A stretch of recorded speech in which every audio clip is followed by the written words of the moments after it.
Revenge's long shadow. The rain came down in sheets that evening, turning the streets of Calvethan into slick mirrors of gray. Leora Kale's umbrella bent under the wind, and she barely noticed the chill as she trudged toward the familiar doorway of the family home. But when she stepped inside, the first thing she saw made her pause. A letter lying on the floor. Marin's handwriting unmistakable, and folded in such a way that it seemed like a trap. Her heart sank, though she could not yet tell why. She picked it up, unfolded the paper, and read a single line. "You'll understand one day why I had to do this." That line haunted her for weeks. The Kale family had always seemed close. Leora, her older sister Marin, and their mother, Sorella. Their father had died when Leora was 10, leaving Marin, just 3 years older, to grow into the role of caretaker. Leora had always trusted her sister. Always. And yet, the words on that paper carried the weight of betrayal. It started subtly. Small things went missing from her room. A treasured journal, a photograph she had kept hidden. Nothing huge, but the pattern was unmistakable. Marin smiled and laughed at the dinner table, but the warmth no longer reached her eyes. Leora tried to speak to her sister, cautiously, casually, as though she were imagining things. "Have you seen my scarf?" she asked one evening, fingers brushing the kitchen counter. Marin's smile was quick, practiced. "I think you left it in the living room." Leora looked in the living room. It wasn't there. By the time she discovered the first outright betrayal, she had learned enough to feel the sharpness of the knife. Marin had been secretly selling the small antiques and heirlooms their father had left them, pocketing the money for herself. Leora confronted her, carefully, quietly, like a shadow creeping through the house. "I thought we shared everything," she said, voice trembling. Marin laughed, a short, brittle sound. "We do, but some things you don't understand yet." It was that phrase, "you don't understand," that ignited the slow fire of revenge. Leora realized Marin had never seen her as an equal. She had always been the younger, the naive one, the easy mark. And now she was going to show her sister exactly how dangerous patience could be. Leora's first moves were subtle. She began recording Marin's patterns, noting when she left the house, who she met, the tiny lies she told. At first, she felt a pang of guilt, but then she remembered the laughter that had never reached Marin's eyes, the casual thefts, the hidden smirks, and guilt turned into cold resolve. The plan would take years. She could not rush it. Revenge was like water. Slow, insistent, and unstoppable. She cultivated an image of ignorance, of continued trust. She complimented Marin, laughed at her jokes, and shared small victories as if nothing was amiss. All the while, she was gathering intelligence. Friends of Marin, former colleagues, even strangers who could not know they were being watched. Every detail mattered. The first significant strike came 2 years later. Leora discovered that Marin had been having a secret relationship with a close family friend, Arvin Solis, whom Leora had trusted implicitly. The betrayal cut deep, not just because of Arvin, but because Marin had lied for years, hiding the truth, using people as pawns in her own selfish games. Instead of confronting them, Leora waited. She learned where Arvin worked, his vulnerabilities, and the people who could be swayed against him. She began leaving subtle hints, small anonymous tips to his employers about discrepancies in his accounts, messages to his family questioning his honesty. Each strike was invisible at first, only sowing seeds of doubt, enough to weaken his standing slowly. Marin noticed the subtle shifts, though she could not trace them. She argued with Arvin over things that seemed trivial at first, missed deadlines, forgotten promises, strange letters that appeared with her name misspelled. But the cracks widened. and Leora only watched, patient as frost. Meanwhile, Leora began undermining Mayrin socially. Invitations were subtly lost from friends, events were forgotten, gifts disappeared or arrived late. Every small step made Mayrin question herself, eroding her confidence. The slow burn of revenge was cruel because it was nearly invisible, leaving her sister uncertain and paranoid, never knowing when the next betrayal would strike or from whom. 2 years turned into 3. By now, Arvin was teetering professionally, Mayrin socially isolated, and Leora's control over the situation complete, yet still invisible to both. Leora had lost some of her own freedom and patience, watching and waiting. Nights were long, weeks blurred. She had sacrificed her own happiness, her own carefree moments, to the meticulous, perfect timing of revenge. The first public humiliation came at the annual Calvethan Gala, a charity event attended by the city's notable families. Leora had orchestrated a series of anonymous letters and hints that suggested Arvin had misappropriated funds from a small nonprofit he claimed to support. The whispers grew louder as the gala night approached, culminating in the moment when Leora, appearing as a supportive friend of the cause, presented documents in front of a crowd of influential guests. Arvin froze. Mayrin's eyes went wide. The whispers turned to gasps. Questions turned to accusations. By the end of the night, Arvin was disgraced, his reputation in tatters, and Mayrin's social standing was irrevocably shaken. Leora smiled faintly in the corner, invisible, watching as the first phase of her long revenge finally paid off. By the 4th year, the cost began to show on Leora.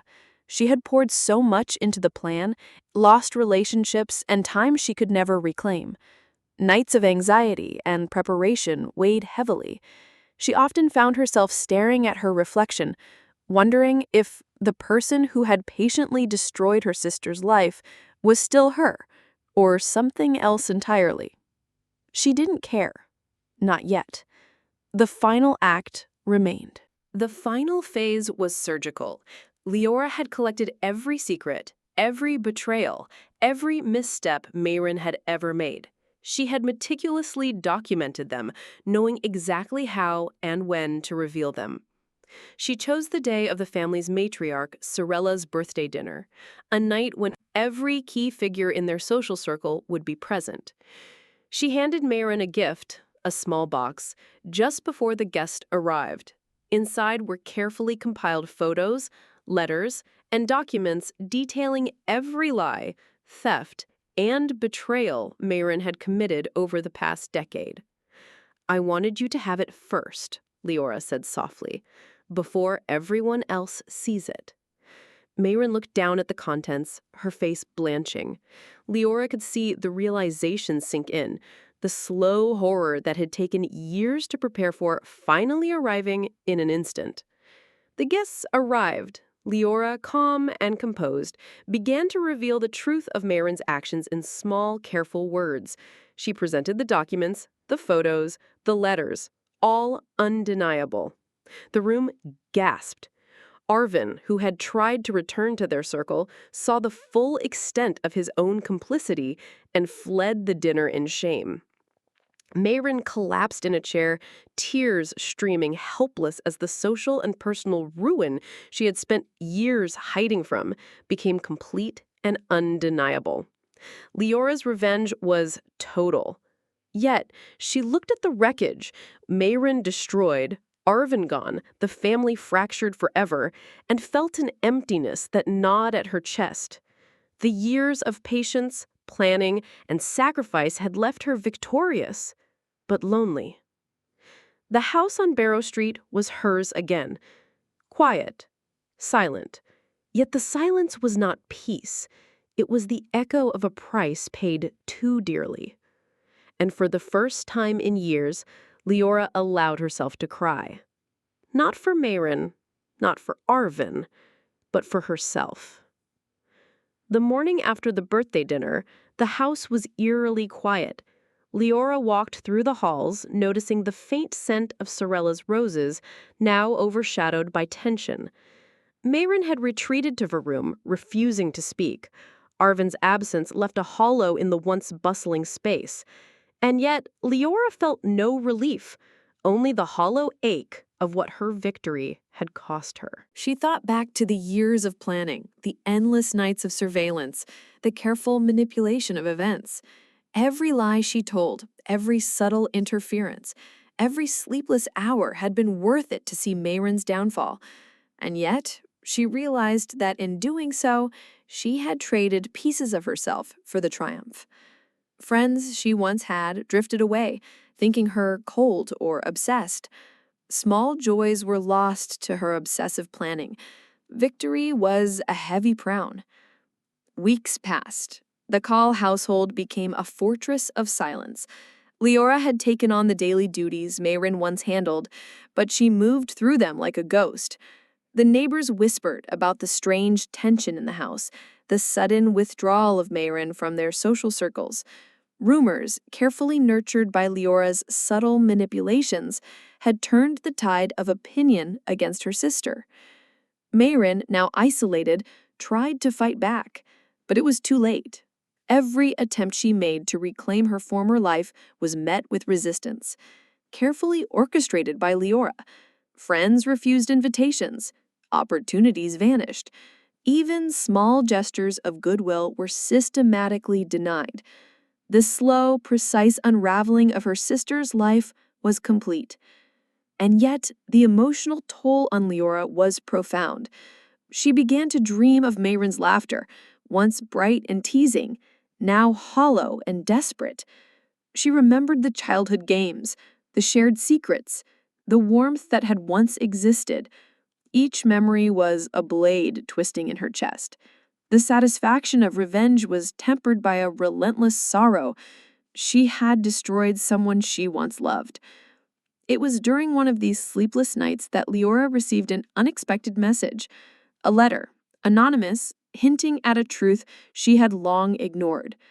Mayrin, despite all, had once truly loved her. The manipulations, the betrayals, some had been born from fear, others from desperation. The realization hit Leora hard. While she had plotted for years, Mayrin's actions were not entirely malicious. Some of them were mistakes. Some were misguided attempts to assert independence, to survive in a world that had been unfair to her as the eldest. The revelation did not soften the edges of Leora's vengeance, but it added a layer of torment. She had achieved total domination, yet the victory felt hollow. Her sister was broken, yes, but not entirely evil, only human. And Leora had become something she barely recognized. Months later, Leora confronted the final piece of her own sacrifice. Her health had declined. Long hours, obsessive focus, and emotional strain had taken their toll. Friends, once skeptical, now visited her with concern.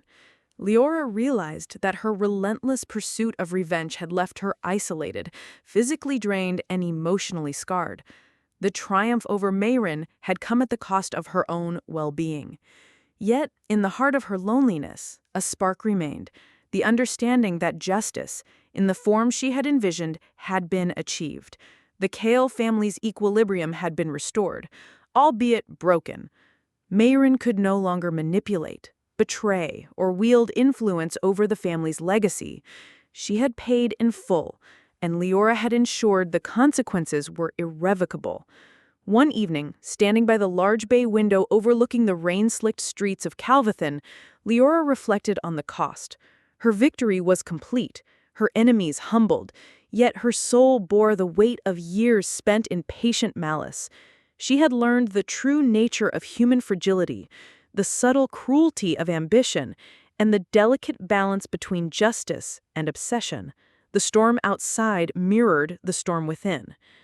In the end, Leora understood that revenge was not merely about punishment. It was about reckoning, a measured and deliberate unraveling of deception and betrayal. And while she had succeeded, the cost had been personal, deep, and permanent. She had become both victor and casualty of her own long game. The Kale home was quiet, the shadows long. Leora's gaze lingered on Mayron's door, now locked, a symbol of all that had been lost. Her sister's cries, once a threat, were now a distant echo, a testament to the slow, unyielding march of time and consequence. Leora's revenge had been devastating, utterly so, but in the ruins, she found an unexpected clarity. Every act of betrayal, every calculated strike, every painful year had forged her into someone unrecognizable, yet resolute. And as the rain fell, turning the streets into endless mirrors of gray, Leora Kale knew the ultimate truth. Revenge is a fire that consumes the one who wields it, as much as the one it targets, and she was both its master and its prisoner.